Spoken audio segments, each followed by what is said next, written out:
सौभाग्य है हम सभी का कि आप सभी को ज्ञात है कि कार्तिक जैसा पावन मास चल रहा है। और आपसे एक बात मैं निवेदन करूं, इस कार्तिक के महीने में एक महीने में एक नियम बना लीजिए। 30 दिनों में कोई एक नियम जरूर धारण करिए। वो भगवान शिव जी के पूजन अर्चन का या फिर किसी भी मंत्र के जाप करने का, जिस भी इष्ट को आप मानते हो। गुरुदेव ने जो मंत्र दिया, प्रतिदिन कम से कम इस 30 दिनों में तो एक नियम बना लीजिए कि चाहे कुछ भी हो जाए, हर हालत में मुझे जप करना ही करना है। श्री रामचरितमानस से नवान पारायण शुरू कर दीजिए। उससे ना हो नवान पारायण बहुत ज्यादा लगे तो मास पारायण शुरू कर दीजिए, 30 दिन में विश्राम हो जाएगा। नियम बना लीजिए। उससे भी ना हो तो तुलसी मैया के यहाँ दीपदान अवश्य करिए इस कार्तिक के महीने में।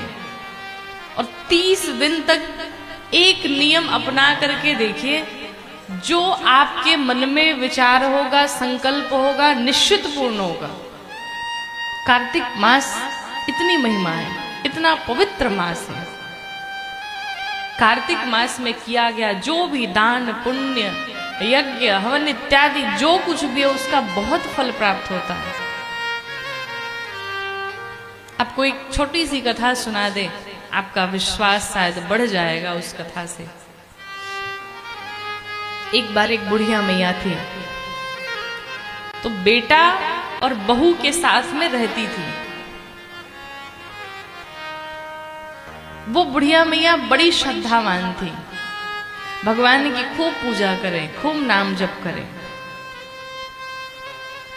तब तक कार्तिक मास आया तो मैया ने नियम अपनाया कि हमें रोज तुलसी मैया के यहाँ दीपदान करना है। मैया नियम से, चाहे ठंडी लगे चाहे कुछ भी हो, पर हमें दीपदान करना है स्नान करके। सो मैया रोज दीपदान किया करती, रोज दीपदान किया करती, रोज पूजा किया करती, रोज ब्रह्म बेला में स्नान किया करती। ब्रह्म बेला का अर्थ क्या है?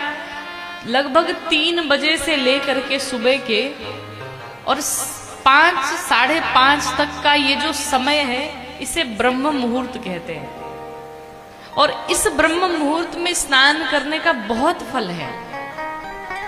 और अगर आप इस ब्रह्म मुहूर्त में स्नान करके तुलसी मैया के यहाँ दीप दान करते हैं तो इसकी बड़ी महत्ता है, बड़ा महत्व है। आप भी अगर अभी तक नहीं किए हो तो अब से भी ये नियम अपना लीजिए कि हमें ये कार्य करना है। वो बुढ़िया मैया, वृद्ध माता तुलसी मैया के यहाँ जाकर के दीपदान किया करती, गंगा मैया में जाकर के दीपदान करती, यमुना जी में जाप करके दीपदान किया करती। तो भगवान ने देखा कि ये इतनी वृद्ध हो चुकी हैं और इतनी वृद्धावस्था में होने के पश्चात भी ये दीपदान करती हैं बिल्कुल नियम से, जप करती हैं बिल्कुल नियम से। बड़े प्रसन्न हुए ठाकुर जी। तो एक दिन जब कार्तिक मास पूर्ण होने वाला था तो उन्होंने, ठाकुर जी उस वृद्ध माता के स्वप्न में आए और स्वप्न में आकर के कहा कि मैया, तुमको वरदान में क्या चाहिए, हमसे मांगो, तुम जो मांगोगी हम सब देंगे। मैया ने सपने में कहा, ठाकुर जी हमें तो कुछ मांगने आता ही नहीं है, हम आपसे मांगे क्या? अरे नहीं मैया, कुछ तो मांगो। कहा नहीं, मुझे कुछ नहीं चाहिए। भगवान ने कहा, देखो अब आया हूं तो देकर के ही जाऊंगा। एक काम करता हूं, अगर तुम्हें मांगने नहीं आता तो हम तुम्हें 1 दिन का समय दे देते हैं। अपने घर में बेटे बहू हैं, उनसे पूछ लेना कि तुम्हें क्या मांगना है। 1 दिन का समय देते हैं, हम कल फिर तुम्हारे सपने में आएंगे। मैया की नींद खुली और मैया फिर से अगले दिन जब प्रातः काल हुआ फिर दीपदान किया। फिर मैया ने जो भी नित्य क्रिया थी वो किया।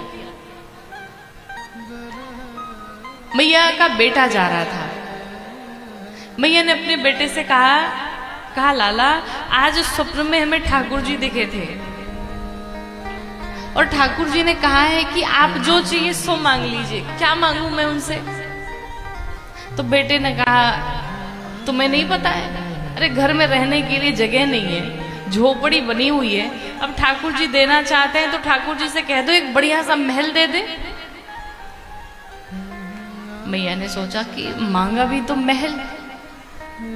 मैया को बात कुछ ठीक नहीं लगी, तो बहू के पास गई और बहू से कहा, सुनो, आज ठाकुर जी स्वप्न में आए थे और ठाकुर जी ने कहा कि भाई तुम्हें जो मांगना है मांगो। मैं क्या मांगू? तो बहू ने कहा, अरे मैया आपको नहीं पता है, घर में एक बेटा नहीं है, अगर एक बेटा हो जाए तो फिर आनंद हो जाए, मांग लो अपने ठाकुर जी से बेटा। मैया ने सोचा, संयोग की बात थी कि मैया अंधी थी, आंखों से दिखता नहीं था, तो कोई भी अगर अंधा व्यक्ति हो उससे कहा जाए कि तुम्हें 5 करोड़ रुपए रख दिए जाते हैं और एक तरफ तुम्हें कह दिया जाए कि तुम्हें आंख मिल जाएगी, तो व्यक्ति क्या चुनेगा? आंख चुनेगा, न कि पैसा। अब जिसके पास आंख है उसे क्या पता कि कीमत क्या होती है? भगवान के सामने तो जाके कह देंगे कि आपने कुछ दिया ही नहीं है, पर एक अंधे व्यक्ति से जाकर के पूछी जिसके पास आंख नहीं, उसे पता है कि भगवान ने मैं क्या नहीं दिया है। बुढ़िया मैया ने सोचा कि बेटे ने महल मांग लिया, बहू ने बेटा मांग लिया और मुझे तो आंख चाहिए। कितने स्वार्थी हैं ये कि इन्होंने एक बार नहीं कहा कि मैया तुम अपने लिए नेत्र मांग लो। तो रात में जब मैया शयन करने के लिए गई तो स्वप्न में ठाकुर जी आए। मैया बताओ तुम्हें क्या चाहिए? तो मैया ने कहा, प्रभु हमें देना है तो एक वरदान दे दो। क्या वरदान मांगा? मैया ने कहा, प्रभु यही वरदान दो कि हम अपने महल में अपने पोते के साथ अपने पोते को सोने की चम्मच से दूध पीता हुआ देख लें। ध्यान देना, क्या मांगा? अपने महल में अपने पोते के साथ अपने पोते को सोने की चम्मच से दूध पीता हुआ देख ले। ठाकुर जी ने कहा, मैया बड़ी चतुर हो तुम, बड़ी चालाक हो। मतलब बेटा ने महल मांगा सो महल भी ले लिया, बहू ने बेटा मांगा सो पोता भी ले लिया, और खुद को नेत्रों की आवश्यकता थी तो मैया ने कहा कि भाई आंख रहेगी तभी तो देखेंगे। मैया ने एक ही वरदान में सब मांग लिया। ठाकुर जी ने वरदान दिया मैया को, जाइए ऐसा ही होगा। अब मैया ने सब कुछ प्राप्त कर लिया। क्या करने से? इस कार्तिक मास में दान पुण्य, दीप दान करने से। इसलिए आपसे भी निवेदन करें कि कार्तिक का बड़ा ही दिव्य और पावन ये मास चल रहा है, ये महीना चल रहा है, तो इस महीने में ज्यादा से ज्यादा भजन करिए, भगवान की कथा श्रवण करिए, दान करिए। जहाँ कहीं भी कथा चल रही हो निश्चित रूप से जाइए, बैठ करके श्रवण करिए। नहीं जा पाते हैं तो आजकल तो फोन में आप बैठ करके अच्छे अच्छे महापुरुषों को श्रवण कर सकते हैं। जब करिए, पर एक नियम जरूर बनाइए कि चाहे जो हो जाए मुझे ये कार्य करना ही है। इस कार्तिक मास में हम सब कितने सौभाग्यशाली हैं कि हमें कथा सुनाने का, आपको कथा श्रवण करने का अवसर मिल रहा है। ये बड़े ही सौभाग्य की बात है। ये ठाकुर जी की अहेतु कृपा है हम सभी के ऊपर।